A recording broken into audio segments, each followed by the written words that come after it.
Russell viper সাপ চলে আসছে মাননীয় স্পিকার। এই সাপ আসার কারণে সরকারে যখন সাপ আসে প্রকৃতিতে বেজি থাকে, এই বেজি করে কি সাপরে নিয়ন্ত্রণ করে, কিন্তু এই সরকারে দেখা যাচ্ছে বিভিন্ন জায়গায় রাসেল ভাইপার আছে কিন্তু বেজি ওই পরিমাণ নাই যে এই সাপরে ধরবে মাননীয় স্পিকার। কিন্তু এই সাদা করার মধ্য দিয়া বেনজির আর মতিউরের টাকাও যদি সাদা হয়ে যায় আর এদের ভবিষ্যৎ প্রজন্ম উত্তরাধিকার আদর্শের উত্তরাধিকার যারা তাদের টাকাও যদি সাদা হয়। বর্তমানের বেনজিরকে রাসেল ভাইপার সাপের মতো উদাহরণ দিচ্ছেন ব্যারিস্টার সুমন। শুধু সেই বেনজিরকে নয়, বেনজিরের সাথে সেই সাবেক আইজিবি এমনকি মতিউর, তাদেরকে এই রাসেল ভাইপার সাপের মতোই উদাহরণ দিচ্ছেন কেন হঠাৎ করে সেই ব্যারিস্টার সুমন? বিস্তারিত তথ্য আপনাদের মাঝে তুলে ধরবো ভিডিওতে। প্রিয় দর্শক, এমনকি ভিডিওতে আরও গুরুত্বপূর্ণ একটি বিষয় দেখাবো, যেখানে আপনারা সকলে হয়তো জেনে থাকবেন কয়েকদিন আগে ব্যারিস্টার সুমন লাইভে এসে তার যে বাজেটের কথা ফেসবুকে স্পষ্ট মানুষের কাছে জনগণের সাথে বলে দিয়েছেন। অর্থাৎ সে এই পর্যন্ত সংসদ সদস্য হওয়ার পর থেকে সরকারিভাবে সে কত টাকা বাজেট পেয়েছেন এই বিষয়টি বলার কারণে তার উপর কিছু সংসদ সদস্য রেগে গিয়েছেন। কেন সে মানুষের সামনে জনগণের সামনে তার বাজেটের কথা স্পষ্ট সত্য কেন বলে দিয়েছেন? প্রিয় দর্শক, এই বিষয়টি কিন্তু অবাক করার মতো। এখানে সেই সংসদে এসেই কিন্তু ব্যারিস্টার সুমন সেই এমপি মন্ত্রীদের নাম এক এক করে প্রকাশ করেছে। বিস্তারিত তথ্য আপনাদের মাঝে তুলে ধরবো, এই জন্য ভিডিওটি খুবই গুরুত্বপূর্ণ। এক সেকেন্ডেও না টেনে ধৈর্য সহকারে শেষ পর্যন্ত দেখবেন। চ্যানেলে নতুন দর্শক হলে অবশ্যই চ্যানেলটিকে সাবস্ক্রাইব করে পাশে থাকা বেল বাটনটি অন করে দিবেন। প্রিয় দর্শক, কথা না বাড়িয়ে ভিডিওতে একটি লাইক দিয়ে দেখতে থাকুন সম্পূর্ণ ভিডিওটি। সময় 5 মিনিট।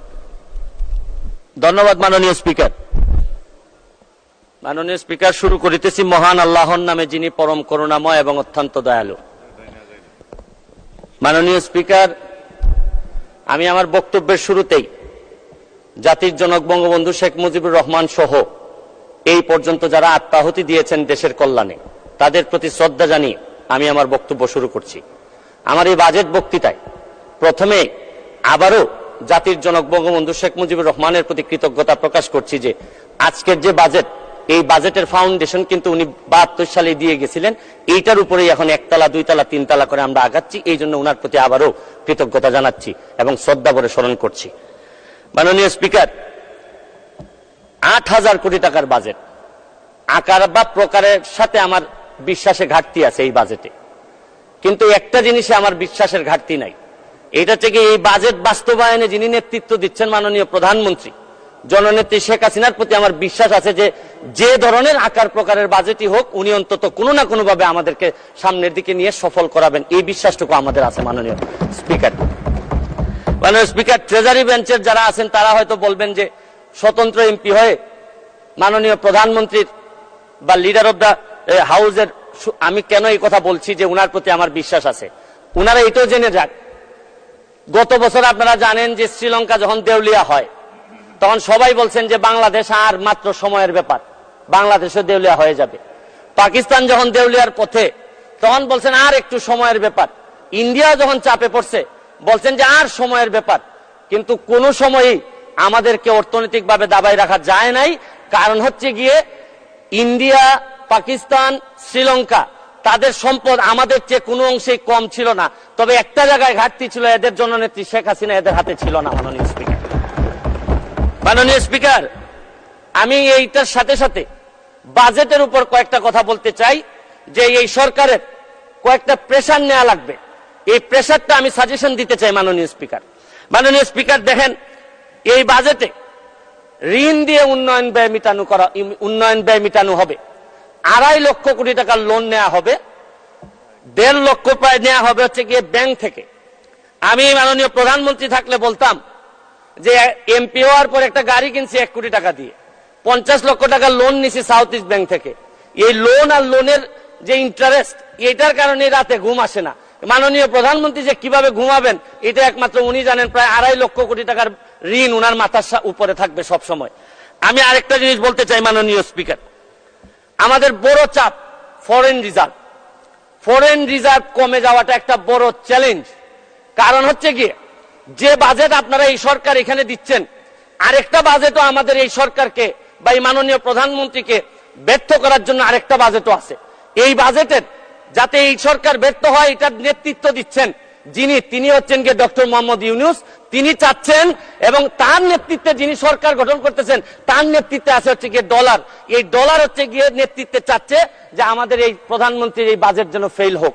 আমি আরেকটা জিনিস বলতে চাই, এক্সচেঞ্জ রেট ডেপ্রিসিয়েশন করছেন হচ্ছে গিয়ে রিসেন্টলি আরো 7 টাকা ডলারের সাথে। এক্সচেঞ্জ ডেপ্রিসিয়েশন করার কারণে ব্যালেন্স অফ পেমেন্ট যেটা এইটা আমাদের মিটানো অনেক বেশি ডিফিকাল্ট হয়ে যাবে। এইটা একটা বড় প্রেশার মাননীয় স্পিকার। মাননীয় স্পিকার, মুদ্রাস্ফীতি আপনি জানেন যে টাকার দাম কমে যাচ্ছে, কমে গিয়ে 9.5% হয়েছে এই গত 20 মাস ধরে। আপনাদের কাছে তো মাত্র একটা সংখ্যা 9.5%, কিন্তু ফিক্সড ইনকাম যারা করে, যারা নির্দিষ্ট বেতনে চলে, তারা জানে যে মুদ্রাস্ফীতি এই পর্যায়ে 9.5% দিয়ে সংসার চালানো কতটা কঠিন। এটা একটা বড় চ্যালেঞ্জ মাননীয় স্পিকার। মাননীয় স্পিকার, আপনি তারপরে এই বাজেটে 2-3টা জিনিস আছে, ভালো সফলতা আছে এই সরকারের। আপনারা কি করলেন? আপনারা ইন্টারেস্ট রেট বাড়িয়েছেন, খুবই ভালো, এটা প্রশংসার যোগ্য। আপনারা মানি সাপ্লাই বাজার থেকে কমিয়েছেন, এইটাও একটা সংকুচনমূলক মুদ্রানীতি, রাজস্ব নীতি। এই রাজস্ব নীতি করতে গিয়ে, সংকুচন করতে গিয়ে সবই ঠিক আছে মাননীয় স্পিকার, কিন্তু আমরা নিজেরা এমপিদের উপরও সংকুচন শুরু হয়ে গেল। আমাদের গাড়ির উপরও 25% একটা প্রস্তাবিত বাজেটে চলে আসলো মাননীয় স্পিকার। আমরা যে জিনিসটা বলতে চাই, কম্পেয়ার করে এই কথা বলতে চাই না স্পিকার, মাননীয় স্পিকার। কাদের সাথে কম্পেয়ার করব আমরা? আমার এলাকায় যত অফিসার আছে সবাই সরকার গাড়ি দেয়, নতুন নতুন গাড়ি দেয়, আর আমাদের কিনতে হয়। তাও আমারে ট্যাক্স মওকুফ করার কথা 25% এখন দিতে হবে। কিন্তু আমি মাননীয় প্রধানমন্ত্রী হইলে বলতাম, গত পরশুদিন আমি তো গাড়ি পেয়ে গেছি মাননীয় স্পিকার। গাড়ি পেয়ে বলবেন আমি গাড়ি পেয়ে গেছি, আমারে তো কোনো ট্যাক্স নেয় নাই মাননীয় স্পিকার। তবে আমি মাননীয় প্রধানমন্ত্রীকে বলবো যে আমি যেহেতু ট্যাক্সবিহীন গাড়ি নিয়েই আসছি, আমার অন্যান্য কলিগরা তো আনতে পারেন নাই। আপনারা, আমি যেহেতু এটা আমাকে ফ্রি দিলেন আর অন্যান্য আমার কলিগরা ফ্রি পাবেন, এটা ডিসক্রিমিনেশন হয় মাননীয় স্পিকার।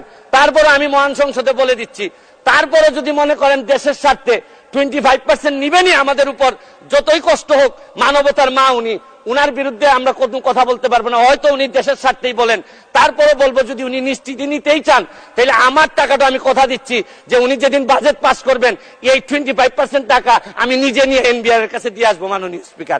দর্শক, আশা করি সম্পূর্ণ ভিডিওটি দেখলেন। ভিডিও দেখে অবশ্যই বুঝতে পেরেছেন ব্যারিস্টার সুমন কিন্তু অন্যরকম, অন্য সংসদ সদস্যের থেকে একটু ব্যতিক্রম।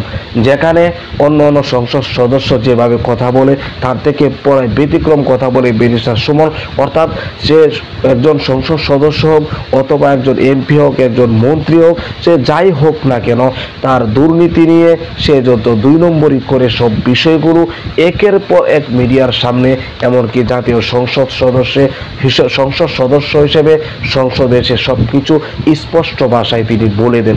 এই জন্যই তাকে বিভিন্ন হুমকি দুমকি দিয়েছেন, তাকে মেরে ফেলার হুমকি পর্যন্ত দিয়েছেন। এরপরে কিন্তু ব্যারিস্টার সুমন তার নিজের জায়গায় অটল অবিচল রয়েছেন আজও পর্যন্ত। প্রিয় দর্শক, এই ব্যারিস্টার সুমন সম্পর্কে আপনার কি ধারণা থাকতে পারে সে বিষয়ে অবশ্যই আপনার মূল্যবান মতামতগুলো কমেন্ট বক্সে জানিয়ে দিবেন, এমনকি ভিডিওটি শেয়ার করে সকলের মাঝে ছড়িয়ে দিন। প্রিয় দর্শক, আজকের মতো এখানে শেষ করছি। ভালো থাকুন, সুস্থ থাকুন, আবারও দেখা হচ্ছে পরবর্তী ভিডিওতে।